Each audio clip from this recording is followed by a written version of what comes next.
খাম্ফা বৰগোহাঞি ডাঙৰীয়া, আমাৰ এই মঞ্চত উপস্থিত আছে আমাৰ বিপিএফ দলৰ সাধাৰণ সম্পাদক প্ৰাক্তন বৰমা সমষ্টিৰ বিধায়ক মহেশ্বৰ ব্ৰহ্ম ডাঙৰীয়া, আমাৰ বিৰোধী দলপতি MCLA শ্ৰদ্ধাৰ দেৰহাছাৰ বসুমতাৰী ডাঙৰীয়া, মঞ্চত উপবিষ্ট আমাৰ শ্ৰদ্ধাৰ MCLA সকল, প্ৰাক্তন ইয়াম আৰু বিজনী জিলাৰ অবজাৰ্ভাৰ হিচাপে আপোনালোকৰ ওচৰত বহু দিনৰ পৰা কাম কৰি থকা আমাৰ জগদীশ সৰকাৰ ডাঙৰীয়া, মঞ্চত উপবিষ্ট আমাৰ প্ৰাক্তন বিধায়কসকল, বিপিএফ ভাতৃ চেলসমূহৰ সভাপতি সম্পাদক বিষয়ববীয়াসকল, যুৱ বিপিএফৰ সভাপতি জয় মুছাহাৰী ডাঙৰীয়া, কাৰ্যকৰী সভাপতি মহোদয় আৰু সমন্বিতে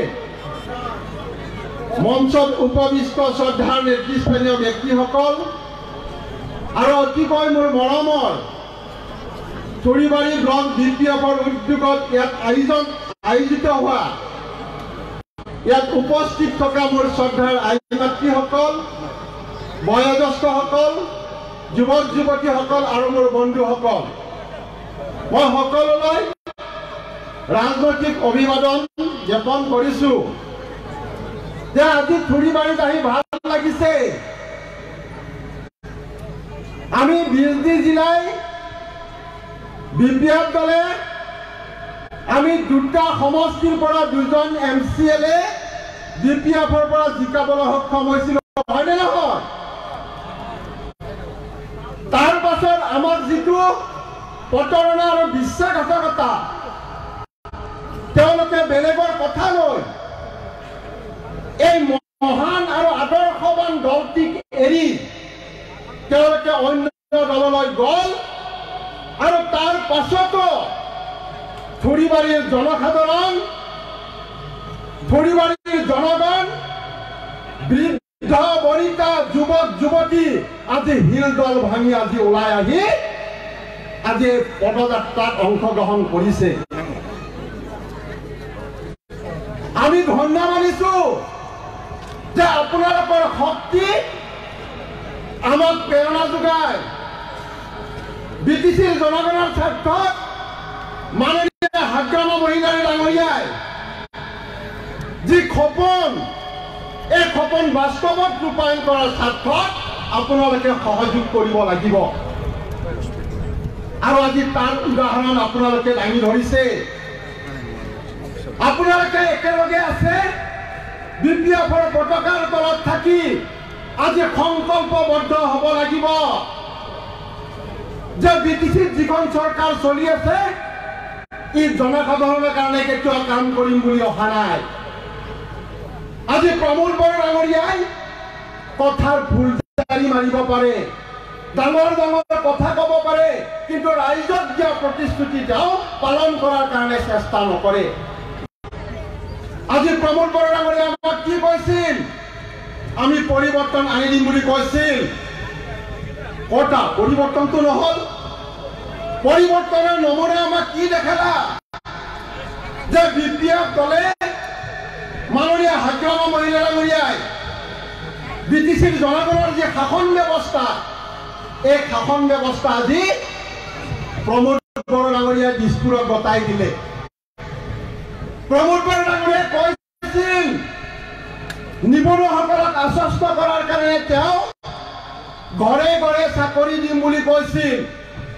তেওঁতো চাকৰি দিব নোৱাৰিলে, চাকৰি দিব নোৱাৰিলে আৰু থাৰ্ড গ্ৰেড আৰু ফৰ্থ গ্ৰেড চাকৰি দিয়াৰ যি সুযোগ আৰু ব্যৱস্থা, এই ব্যৱস্থা আজি BTCৰ চৰকাৰৰ হাতত নেৰাখিলে, দিছপুৰত গতাই দিলে। তেওঁ কৈছিল মহিলা আইসকল আজি যেনেকে সভাত আপোনালোকে হিল দল ভাঙি আজি আইসকল আহিছে, তেওঁ কৈছিল সভাত নিৰ্বাচনৰ আগত যে প্ৰমোদ বড়ো ডাঙৰীয়াৰ যদি চৰকাৰ BTCৰ হয় প্ৰতিটো চেল্ফ হেল্প গ্ৰুপক ৭৫,০০০ টকা দিম। তেওঁতো ৭৫ টকাও নিদিলে। তেওঁ কৈছিল যে মই চৰকাৰত আহিলে ব্ৰিটিছে এক বৃহৎ পৰিৱৰ্তন আনি দিম। পৰিৱৰ্তন এই আনিলে তেওঁ এটা চুইপাৰৰ চাকৰি দিব নোৱাৰে।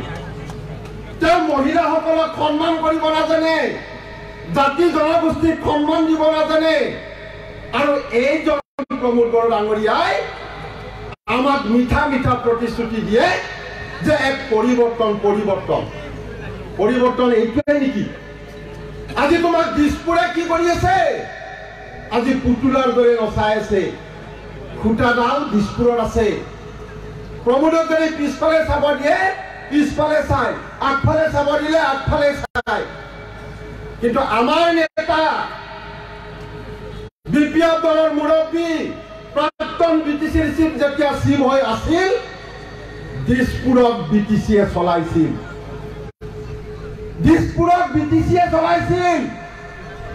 আৰু যিটো হ'ব লাগে বুলি কয় সেইটো বিটিচিৰ জনগণক মাননীয় হাগ্ৰাম আমহি ডাঙৰীয়াই উপহাৰ দিছিল এটা বস্তু। আৰু এইজন প্ৰমোদ বড়ো ডাঙৰীয়াই কয় আজি বিটিচিৰ জনগণে হাঁহিছে। তেওঁ কয় ১৭ বছৰে উন্নয়ন নকৰিলে।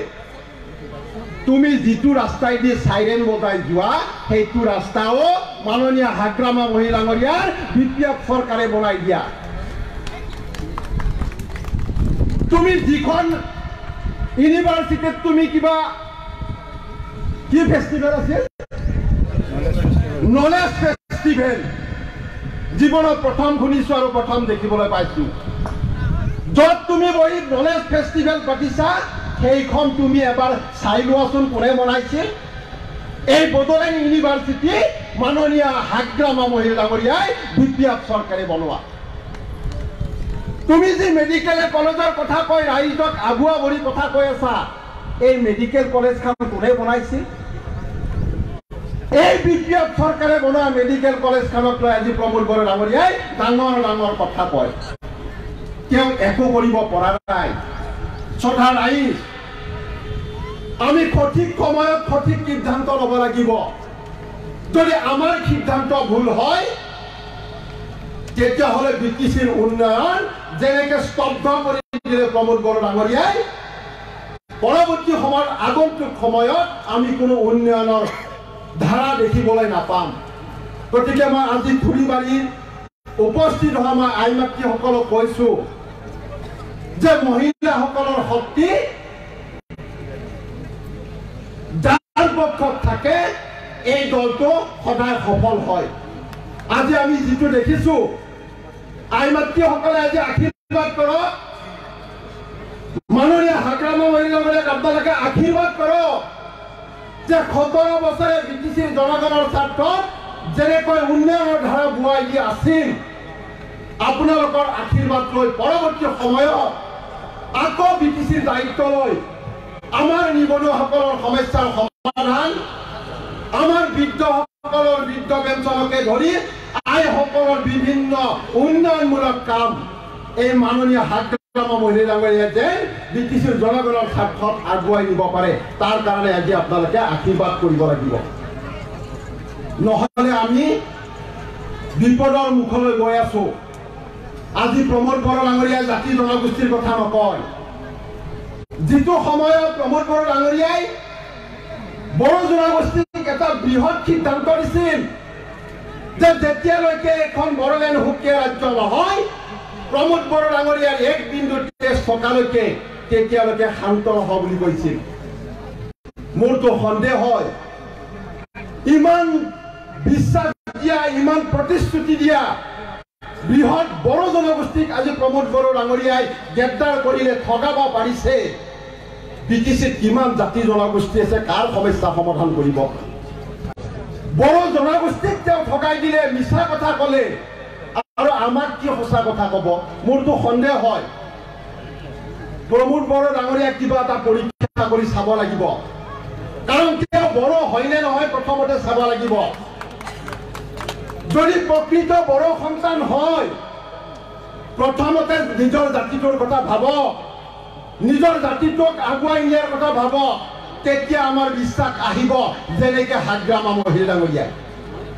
বিটিসি চুক্তি স্বাক্ষৰ কৰি এই বনভূমিত প্ৰতিটো জাতি জনগোষ্ঠীৰ মন্তব্য আৰু সিদ্ধান্ত লৈ 17 বছৰ আগবাঢ়ি গৈছিল কিন্তু এইজন প্ৰমোদ বড়ো ডাঙৰীয়াই নিজৰ জাতিকো নাচাই অইন জাতিৰ কথা নাভাবে নিবনুৱাসকলৰ কথা নাভাবে ৰাস্তা ঘাট নিৰ্মাণ কৰাৰ কথা নাভাবে তেন্তে তোমাক ৰাইজে কিয় বিটিচিৰ গাদীত বহুৱালে গতিকে শ্ৰদ্ধা ৰাইজ মই দীঘলীয়া নকৰিম আৰু এখন মিটিং আছে আমাৰ নেতাসকল বহুত ভাষণ দিব লগা আছে মই এটাই অনুৰোধ কৰিছো যে আপোনালোকে ওলাই আহক আপোনালোকে সমষ্টিৰ ভোটাৰ ৰাইজক বুজাওক যে আমাক উন্নয়ন লাগে আমাক অধপতন নালাগে আমাৰ নিবনুৱা সমস্যাৰ সমাধান লাগে আমাক মিছা প্ৰতিশ্ৰুতি নালাগে গতিকে আপোনালোকে ওলাই আহক ৰাইজক বুজাওক আপোনালোকে ঠিক হৈ থাকক আমি 24ত যিটো আমাৰ লোকসভা নিৰ্বাচন হ'ব গৈ আছে এই নিৰ্বাচনে প্ৰমাণ কৰি দেখুৱাব যে বিপ্লৱ দলৰ কিমান শক্তি আছে গতিকে শ্ৰদ্ধা ৰাইজ আপোনালোকৰ আশীৰ্বাদ আৰু মৰমৰ কাৰণে আমি 2025ত আপোনালোকে ভবাৰ দৰে মাননীয় হাগ্ৰামা মহিলা ডাঙৰীয়াৰ নেতৃত্বত এখন ৰাইজৰ মৰমত আদৰৰ চৰকাৰ এখন বিটিচি বাকী ৰাইজৰ ওচৰত আমি তুলি দিব পাৰিম বিপ্লৱ দলে গতিকে সদশেষত এটাই মই শ্লোগান দিছো আপোনালোকে সকলোৱে ধৰিবনে বিপ্লৱ জিন্দাবাদ বিপ্লৱ জিন্দাবাদ হাগ্ৰামা মহিলাৰী জিন্দাবাদ হাগ্ৰামা মহিলাৰী জিন্দাবাদ থুৰিবাৰী ব্লক বিপ্লৱ জিন্দাবাদ ধন্যবাদ बहुत बहुत धन्यवाद থাকিল আমাৰ কেন্দ্ৰীয় বিপিএফ